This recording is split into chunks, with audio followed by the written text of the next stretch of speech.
Seime įvyko lemiami balsavimai dėl Visagino atominės elektrinės projekto ir koncesijos sutarties. Tačiau liko daugybė neatsakytų klausimų. Nebaigtas testavimas, neištirtas saugumas, neįspręsti radioaktyvių medžiagų saugyklos klausimai, o koncesijos sutarčiai Seime pritarta. Šiuo metu vyksta labai tokia, galima sakyti, stipri diskusija dėl energetinių strateginių projektų. Ir reikia pasakyti, kad visi jie buvo pristatyti į Seimą baigiantį sesijai ir buvo skubotai jiems pritarta. Ir nebuvo pateiktas verslo planas, kuris būtų pagristas tam tikrą ekonominę logiką. Šiandien tikrai politikai neturi atsakymo, ar šitas atominės elektrinės projektas ekonomiškai yra naudingas mūsų valstybei. Ir labai keista yra, kada keletas strateginių energetinių projektų norima įgyvendinti vienu metu. Tai turi pasakyti apie atominę elektrinę, apie suskystintų dujų terminalą ir apie jungtis su Švedija ir Lenkija. Kaip per beveik 4 metus nebuvo įgyvendintas ne vienas projektas. Jau mes pamatėm ir vakar, ir anksčiau, ir aš šitą klausimą kėliau ministro pirmininkui vyriausybės valandoje, kad netgi suskystintų dujų terminalo statyba nėra pagrįsta finansiniais resursais. Nes Klaipėdos jūrų uosto direkcija visiškai nesiruošia investuoti, kaip buvo kalbama, apie 180 milijonų litų, bet iš tikrųjų ta statyba uoste turėtų kainuoti apie 600 milijonų litų. Vėl yra, reiškia, manipuliuojama skaičiais. Skaičiuojama, kad Visagino atominės elektrinės statybai numatoma išleisti 17 milijardų litų, tačiau šios sumos akivaizdu neužteks.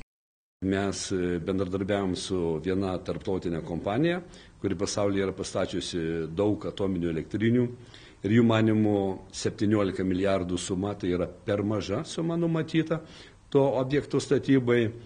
Jų įvertinimų per trumpą laikotarpį, kada mes buvome išsiuntę verslo planą anglų kalboje, jie pasakė, kad jų manimų reikėtų kainą padidinti iki 3 milijardų litų. Bet tai nėra dar galutinė kaina. Ne šitiems virimo vandens reaktoriams paskutiniu metu po avarijos Fukušimoje yra numatyti papildomi reikalavimai, kad apačioje po reaktorium būtų numatyta keramikinė gaudyklė, kada įvyksta gedimai degimo procese, nes šitame reaktoriuje skylės yra apačioje reaktoriaus, o suspaudimo vandens principas, kada yra taikomas kitiems reaktoriams, tai tie reguliavimo stripai yra įvedami į reaktorių iš viršaus. Tai ta nesudegusi branduolinė medžiaga, kada krinta į apačią, jinai per tas vadinamas esančias skylės apačioje tirpina tą vadinamą betoninį padą. Ir Fukušimoje padas betoninis sudarė 2 metrus, tai per tokį trumpą laikotarpį avarijos įvykusi 70 cm betonų buvo ištirpinta. Tai dėl to tam tikros tarptautinės organizacijos, kurios užsima atominės energetikos saugumu, iškėlė tokius naujus reikalavimus. Tie reikalavimai nėra įjungti į šitas atominės elektrinės statybą.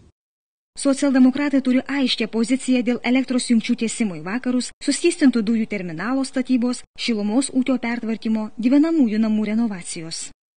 Suskystintų dujų terminalas turi būti statomas, tai Lietuvai irgi kainuos ir reikės skolintis. Dėl atominės elektrinės statybos klausimas turėtų būti atidėtas vėlesniam laikui. Ir mes pasisakom, pirmiausia, kad būtų renovuojami gyvenamieji namai, kad būtų pertvarkamas šilumos ūkis į biokurą, kad būtų valstybės objektai, kurie yra energetinių požiūrių netaupus, pirmiausia modernizuojami, rekonstruojami, netgi atsisakant naujų statybų.